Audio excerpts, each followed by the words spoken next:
some of you guys will likely celebrate Canadian Thanksgiving, while others celebrate American Thanksgiving. But others may even choose to observe a different holiday in its place. Some of you may not celebrate at all, but one thing is for sure. Thanksgiving is known around the world as a time for families to get together and spend quality time with each other. For these 5 people, Thanksgiving was not a time for celebration, but the beginning of a mystery that would haunt their family. Here are 5 Thanksgiving mysteries. Number 5. Paul Joseph Knuckle of Dubuque, Iowa, was due to spend Thanksgiving of 1990 surrounded by his friends and family. Paul is described as being mildly mental disabled and required assistance for some aspects of his daily living, but he otherwise led a normal life. He had a job at Swiss Colony in Monroe, Wisconsin, and was very close to his family, which is why when Paul never turned up for Thanksgiving dinner, they were worried. It was uncharacteristic of Paul to not show up without at least calling ahead, and his family rushed over to the house. At his 2100 Washington Street, Dubuque, Iowa home, they found his wallet, shoes, and other personal belongings, but there was no sign of Paul or his car. Perhaps Paul had an accident on the way over to dinner and was possibly in need of help. However, searches proved to be fruitless. The last confirmed contact that Paul's family had with him was on November 12, 1990, where he confirmed his attendance for the Thanksgiving dinner and showed no indication that anything was wrong. Paul's Charlie Project page lists an odd incident that may provide some insight into his whereabouts. On November 13th, a family member believed they'd seen Paul's maroon 1981 Mercury Sable with Iowa plates parked on the state line with Wisconsin. After a few hours, the family friend returned and the car was gone.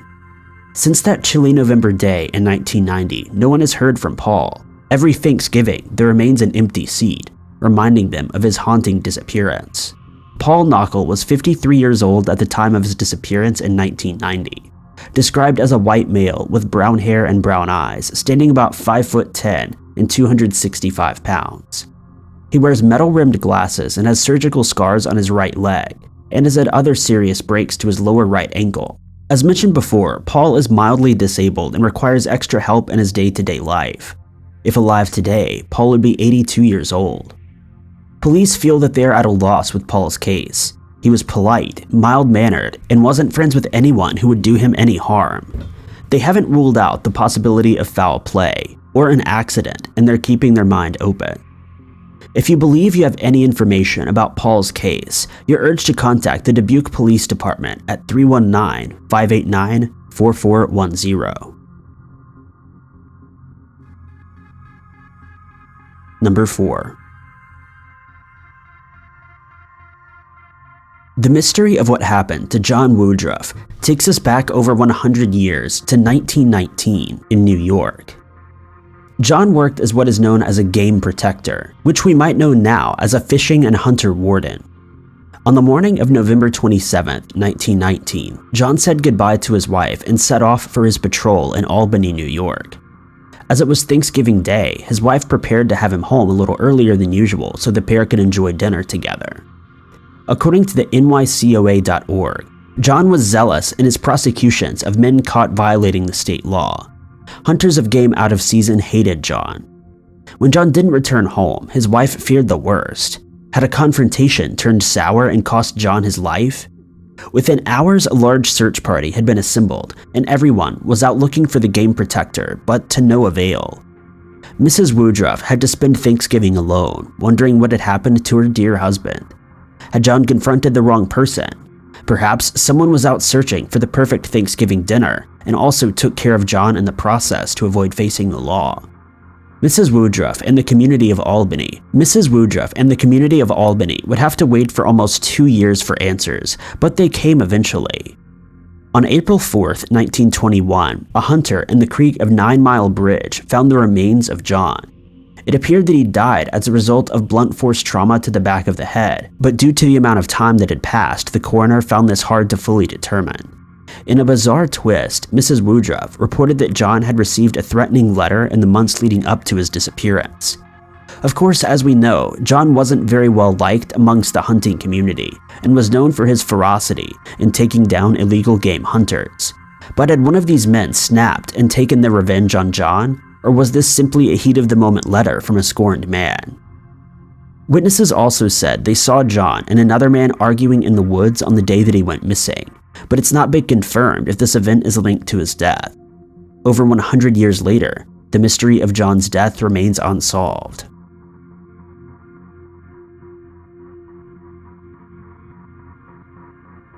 Number 3.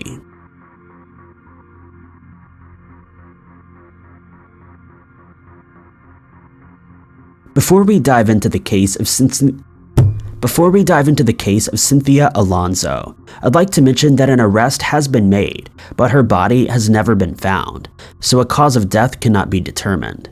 We wanted to feature this case because Cynthia's family are still left without the answers they deserve, and highlighting her case may prompt someone to come forward with the right information. 48-year-old Cynthia Alonso was last seen on November 24, 2004, in her Oakland, California home. She shared the home with her daughter and grandchildren, and the family were preparing to spend Thanksgiving together. Happy holidays weren't on the cards this year, and it seemed as Cynthia's boyfriend Eric was known to be abusive and controlling and was trying to interfere with her plans to spend time with family. They spent most of their time arguing, and in the past her family had begged her to leave him as he had been physically abusive towards her. In the days leading up to her disappearance, she had several phone calls with her daughter, telling her that she would see them on Thanksgiving Day for a family meal. She was also angry that her daughter had told Eric to break up with her, and reaffirmed the notion that they both loved each other. The last known sighting of Cynthia was at 2 p.m. on November 24, 2004. She visited her downstairs neighbors to wish them happy holidays and told them she would be gone for the evening as she was spending it with family. The neighbors watched as Cynthia got into Eric's dark blue Mercedes, and that was the last time she was seen alive. The last time her family had heard from her was 3 days before the 21st. When Cynthia didn't arrive for Thanksgiving dinner, her family instantly knew something was wrong. They were worried that their worst fears had come true. Immediately, suspicions turned to Eric, but he maintained his story that he hadn't seen Cynthia in a week. He would go back and forth between different stories, but always maintained that he hadn't seen her in the days leading up to her disappearance. What's more is that the downstairs neighbor who had seen Cynthia on the 24th with Eric had 2 men knocking at her door in the following days. They threatened her and said, "You best not say anything, because if you do, you're going to end up like her." When her daughter searched her home, she found it was a complete mess.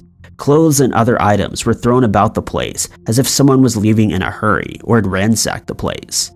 What's odd is that Cynthia's purse with her ID, social security card, and bank card were still inside the home, but her electronic benefits transfer card was missing, along with a backpack. In December of 2004, someone had tried to use Cynthia's card and make balance inquiries numerous times, but the identity of this individual has never been confirmed. Upon learning that Cynthia's family were investigating her disappearance, Eric begged them to not report her missing to the police, insisting that she would be back soon. Thankfully, her family didn't listen to Eric, and Cynthia was reported missing. When police searched Eric's home in December of 2004, they found blood-stained clothing and bloodstains around the house that were confirmed to be Cynthia's blood. They also noticed that Eric had large wounds on his hands, but he told police that he'd gotten them at work. After a long and arduous fight for justice, Eric eventually confessed in 2017, but only pled guilty to voluntary manslaughter. He claims to have buried Cynthia in West Oakland, but as of 2020, her body has not been found. He also declined to comment on how he had killed her, and only that it was manslaughter. With the absence of a body, the case against Eric has been a difficult one. He faced many retrials and different court appearances due to a lack of solid evidence. For his most recent conviction, Eric was sentenced to 11 years in prison. If alive today, Cynthia would be 64 years old. She's classified as endangered missing and was last seen in Oakland, California in November of 2004. She's also described as an African American female with black hair and brown eyes and has both ears pierced. If you believe you have any information about Cynthia, you're urged to contact the Oakland Police at 510-238-3775.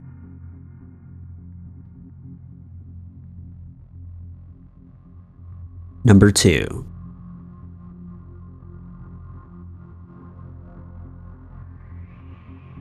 November 28, 1985, an explosion would rock the Hilltop Mobile Home Park in Lake Worth, Texas.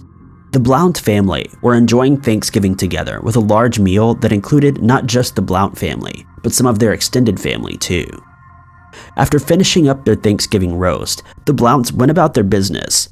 Some of them laid down for a nap, while other members of the family drove to a nearby convenience store to grab some food and alcohol for the evening. While one of the family members, named Susan, was taking a nap, she heard someone knock on the door. Thinking it could have been a neighbor coming to wish them happy holidays, she looked out of the bedroom window only to see no one on the doorstep. She instead went back to sleep and disregarded the incident, thinking that the local kids were just playing a game. It was only when the other family members returned home from buying food and beer that they discovered a briefcase had been left on the doorstep. They hastily rushed inside, thinking it may be some sort of extravagant gift. One of the Blounts slowly unlocked the latches of the briefcase and opened the lid. Instead of jewels or money, they were met with a bomb. Upon opening the briefcase, the bomb exploded, killing 3 of the Blounts and injuring 2 more. Michael Toney was convicted of the Blount family bombing in 1999 after many people testified against him, saying that he was the one who planted the briefcase. Throughout the trial and his subsequent imprisonment, Michael maintained his innocence, saying that he had never been to the mobile home park where the Blount family lived. In 2009, his conviction was overturned and he was released from death row. In a statement issued to the press, he said, "I've said all along that I was innocent of these charges." As of 2020, the mystery of who placed the suitcase on the doorstep of the Blount family home remains a mystery.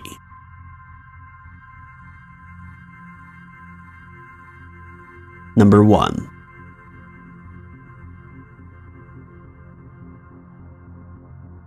We wanted to close out this video with the John Doe case. The name of John Doe is assigned to an unidentified male when police or other agencies are unable to find any information about who the deceased may be. Some people can sit under the name of John Doe for many years, even decades before their true identity is brought to light. Unfortunately, some will forever remain under the name of John Doe, but hopefully by bringing you the case of the Neshaminy Creek John Doe, we may be able to identify this Doe and bring his family some sort of closure. The case of the Neshaminy Creek John Doe takes us to November 27, 1997, in Bucks County, Pennsylvania. A young woman was spending the holiday at her boyfriend's house and used a pair of binoculars to do some bird watching. She spotted what she thought was a heron nesting in the Neshaminy Creek. Instead, she discovered a pair of trainers that belonged to a body that was wedged in between 2 rocks. Horrified at what she had discovered, she called out to her boyfriend, who alerted the police. From here on out, the details are few and far between, and it seems that the Neshaminy Creek John Doe received little to no media attention. What we do know is that he is described as being a black male between the ages of 18 and 59. A full age estimation was not possible, as his remains were in a bad state of decomposition. He was 6'2" or 6'1", weighing around 225 pounds, with an unknown hair and eye color. He had short hair and no facial hair, and was found wearing a green Tommy Hilfiger XL t-shirt, green Tommy Hilfiger trousers, and a size 32 belt, and a pair of extra-large trainers. As his remains were unrecognizable and in a state of putrefaction, his cause of death or postmortem interval have never been determined. He's not known to have had any tattoos or other distinguishing features and has not been linked to any missing persons cases from the area. The Neshaminy Creek John Doe has remained unidentified for 23 years, which is possibly longer than he was ever alive. While the details are few and far between, there must be someone out there who is looking for this person. They're loved and they have family and friends and a life that was cut short. If you have any information about the Neshaminy Creek John Doe, you're urged to contact the Bensalem Police Department at 215-633-3726. Thank you guys so much for watching. If you liked this video, be sure to click that like button. Also, don't forget to subscribe and click that notification bell to keep up to date with all of our future uploads. But I've been Ty Knotts, and I'll catch you guys in the next video.